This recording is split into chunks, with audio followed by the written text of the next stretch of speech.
తమిళనాడు ముఖ్యమంత్రి స్టాలిన్ గారు భారతీయ జనతా పార్టీ కేంద్ర ప్రభుత్వం జాతీయ స్థాయిలో పార్లమెంట్ నియోజకవర్గాల పునర్విభజన పేరుతో దక్షిణాది రాష్ట్రాల మీద పన్నుతున్న కుట్రను తిప్పికొట్టడానికి ఈ నెల 22 తారీఖు నాడు చెన్నైలో సమావేశాన్ని ఏర్పాటు చేయడం జరిగింది.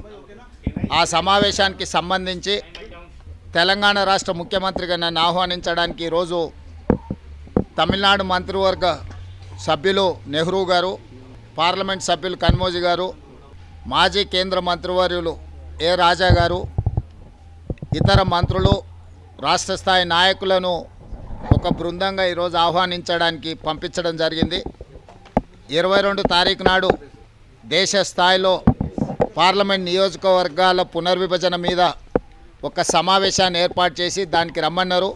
ఆ సమావేశంలో దక్షిణాది రాష్ట్రాలకు జరుగుతున్న నష్టం మీద చర్చించి భవిష్యత్ కార్యాచరణ నిర్ణయించడానికి వారు ఆహ్వానించారు. తప్పకుండా కాంగ్రెస్ పార్టీ ఏఐసిసి నాయకత్వంతో మాట్లాడి ఈ సమావేశానికి హాజరయ్యి దక్షిణాది రాష్ట్రాల మీద కేంద్ర ప్రభుత్వం పన్నుతున్న కుట్రను తిప్పికొట్టడానికి అవసరమైన కార్యాచరణను మేము చేపట్టడం జరుగుతుంది. ఈ సమావేశానికి పార్టీ అనుమతి తీసుకున్న తర్వాత హాజరయ్యి ఈ సమావేశంలో దక్షిణాది రాష్ట్రాలకు జరుగుతున్న నష్టం మీద చర్చించి నిర్ణయాలు తీసుకోవడం జరుగుతుంది.